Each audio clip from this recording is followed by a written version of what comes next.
Hello children, today we're going to use the UBP strategy for our continuous writing.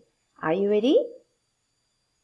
We are learning to create a good plot for a story using the UBP strategy.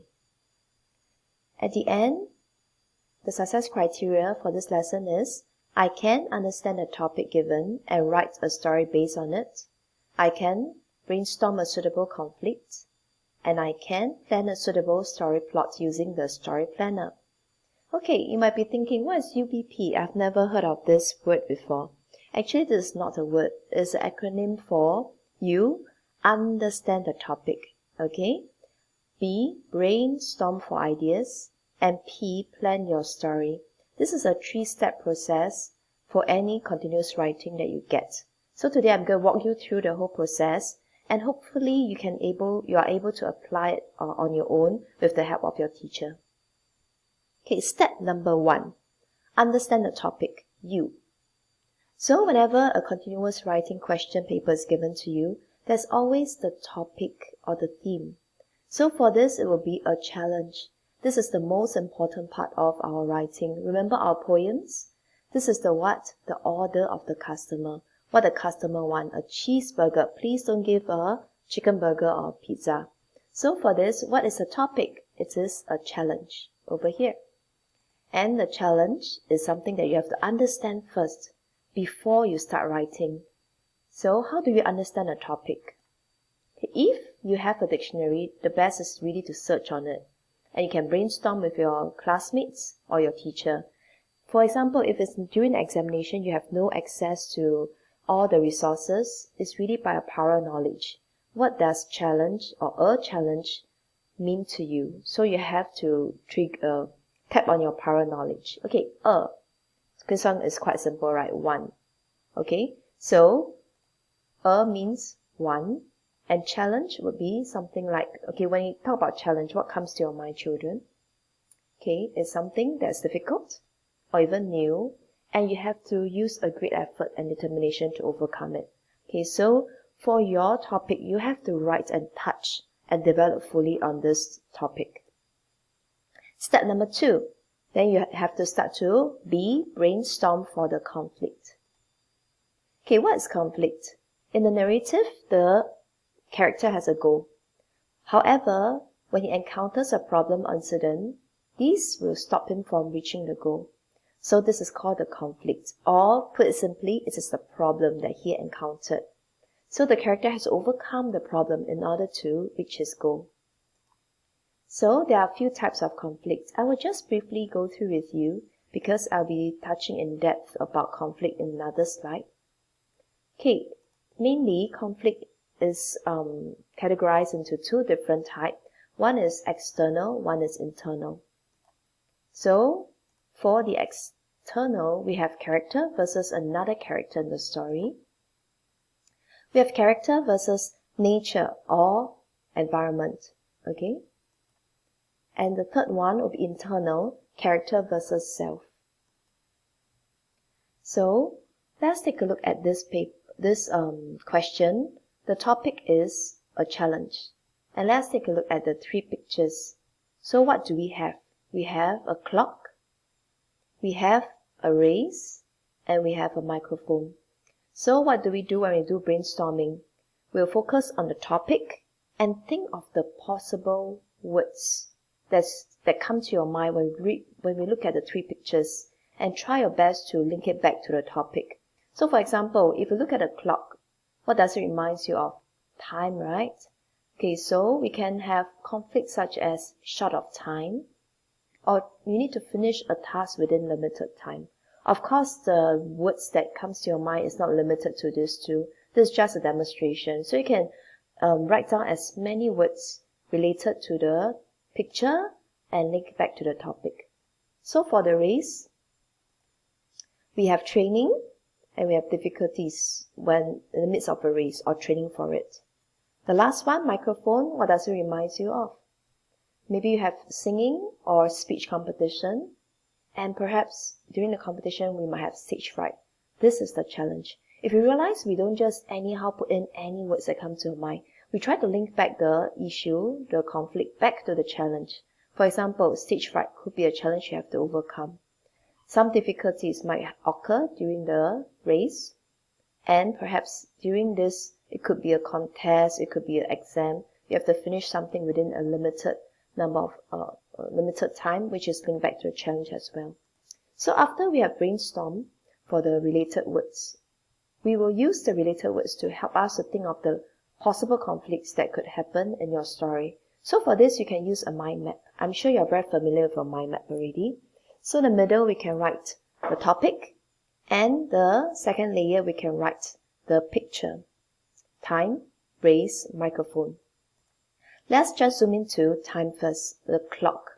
So when you're brainstorming for a picture, what comes to your mind? First of all, you have to think of what kind of conflict will occur in your story. So for this, I pick character versus character. Just one conflict is external conflict. So what might happen? It could be I took part in a cooking contest with some friends. It can be any kind of contest, okay?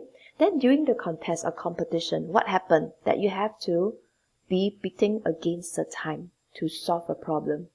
Okay, so we're touching on the challenge plus the picture.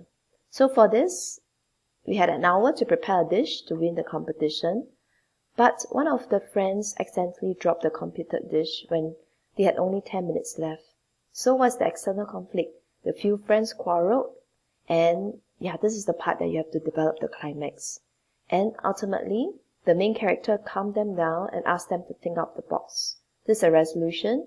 They managed to prepare the dish creatively within 10 minutes and won the competition. So you see that we are able to link up this by inserting a conflict inside the planning and using the picture and the topic. Okay, so this part is still brainstorming.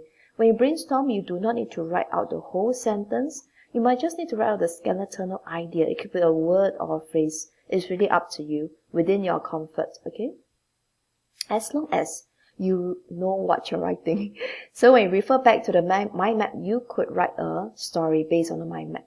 Okay, picture 2, race. So think of the conflict first. What kind of conflict might come in? Maybe there can be 2 conflicts there. Character versus character, external, and character versus self, internal. Let's take a look at a challenge and race. So it could be you took part in a 100-meter race for school sports day. Then what kind of character versus character conflict might happen? Maybe there's someone that mocked you for joining it. Maybe it's a school bully who laughed at you because maybe you are weaker. Yes, I don't know, maybe you have not been running for a long time, or perhaps for body size, be a bit on a bigger side, the school bully is laughing at you. So how do you overcome it? You train very hard, okay, for the race. This is the part overcoming your challenge. Okay, on the actual day, you could even insert one more about character versus character. The bully pushed the main character, and he fell and sprained ankle. This is also another part about character versus character conflict. And the part about character versus self is how he overcome the fear, overcome the pain and the difficulty about the sprained ankle and facing the bully. And he got up and finished the race. Perhaps he won the race. So you see there are a few conflicts here, and addressing to a picture and the topic a challenge as well. Last one, microphone. Of course, when you brainstorm children, you need not do all 3. You can do the one that you're more comfortable with, but it's good to actually plan for a few, then you pick up the best, okay, the best idea that you have. Okay, so microphone could be, the conflict could be character versus self, internal conflict. So you might be asked to participate in a singing competition by a teacher, but you do not want, but you have to do it, okay, because you have stage fright, okay. So you'll try to overcome the stage fright by practicing in front of family and friends. This is the so-called training part to learn to overcome the fear or the difficulties. So on the actual day, how you still feel the fear when you're going up the stage. And you did some deep breathing and some inner thoughts to motivate oneself, some motivational thoughts, talk to overcome the fear. This can be shown by inner thoughts, okay, in your compo. So these are some of the ways that we can plan and brainstorm for your story. Okay, last part, Step number 3, plan your story. This is where we will use our story mountain or story planner. Now you have brainstormed for 3 possible stories or 3 possible conflicts. Please use the one that you're most familiar with or you have most idea to write, so that you are able to expand your story into a fully developed story. So over here, in P3, P4, you have used the story mountain. So for P5, P6, you proceed on to use the story planner to plan your story. If you compare, actually the story mountain is exactly like the story planner, except for story planner is a bit more linear. You're able to plan in sequence.